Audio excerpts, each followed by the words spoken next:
I can only assume something in your heart is longing for clarity.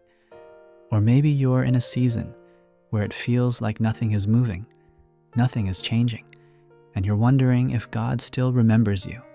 If that's where you are, I want you to know this message is for you. God sees you and He hears you. You know, so many of us treat waiting as if it's a punishment, like it's this empty hallway between prayers and breakthroughs. But in the Bible, waiting is almost always a season of preparation. Think about David. He was anointed king as a teenager, yet he didn't step into the throne until he was about 30.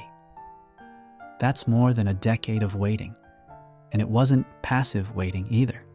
In those years, David fought lions and bears, learned to lead, learned to obey, learned humility, and learned to rely completely on God. The throne required a different version of David than the boy who received the promise. So the waiting wasn't wasted. It was purposeful. Maybe that's what God is doing in your life right now, strengthening muscles you didn't even know you would need. One of my favorite verses about waiting is Isaiah 40, verse 31. But they that wait upon the Lord shall renew their strength. They shall mount up with wings like eagles. They shall run and not grow weary. They shall walk and not faint. A lot of people hear that and imagine waiting as sitting still and hoping for the best. But in the original Hebrew, the word for wait actually describes being intertwined, like cords twisted together. That means waiting isn't sitting in a corner, hoping God moves. It's tying your life to Him.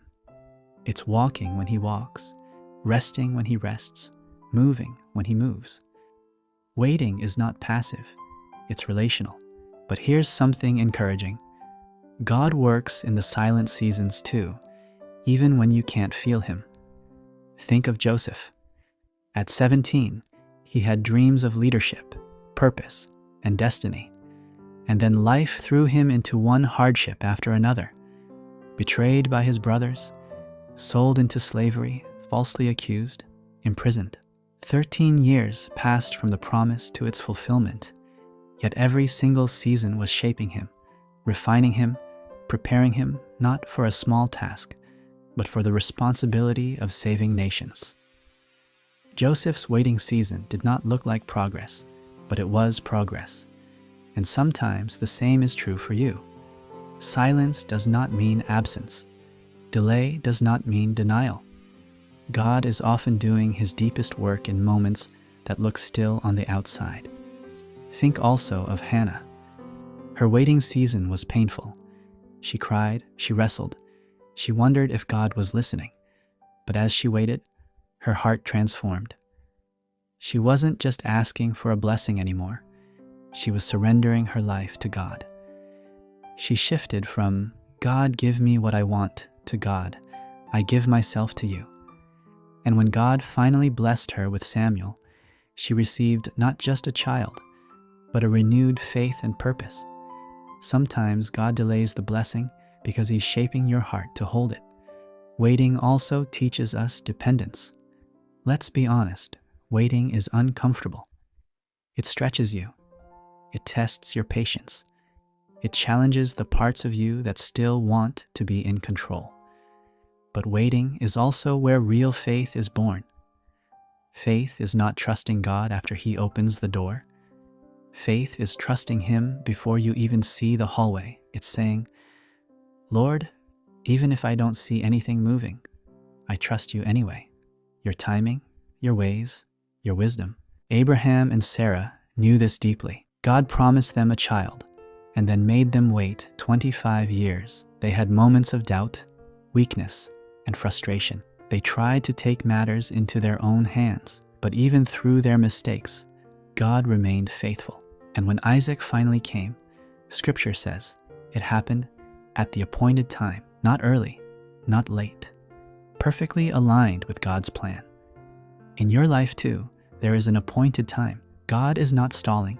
He is synchronizing, aligning people, shaping circumstances, preparing opportunities, setting everything in place for the moment your promise arrives. And here's something I want you to really hold on to. You are not waiting alone. Jesus himself experienced waiting.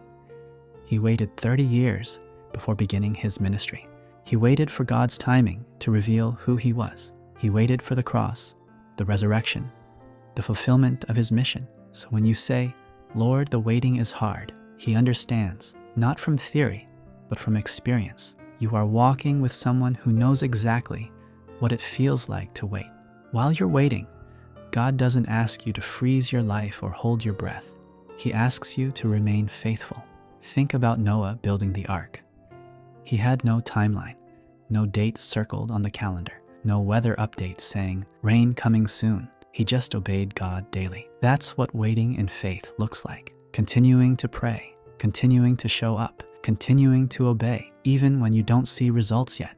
Your consistency in the waiting shapes the person you become when the blessing arrives. And friend, whatever you're waiting for right now, whether it's healing, a breakthrough, restoration, guidance, provision, a promise, or a miracle, God has not forgotten you.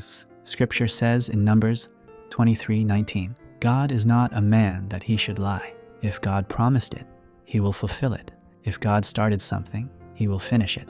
And if God is making you wait, it is only because he is arranging it perfectly. So let me encourage you.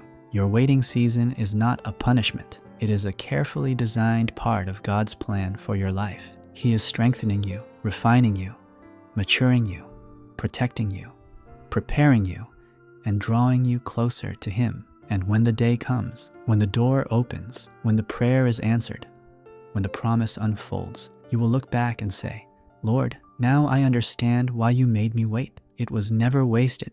You were working all along."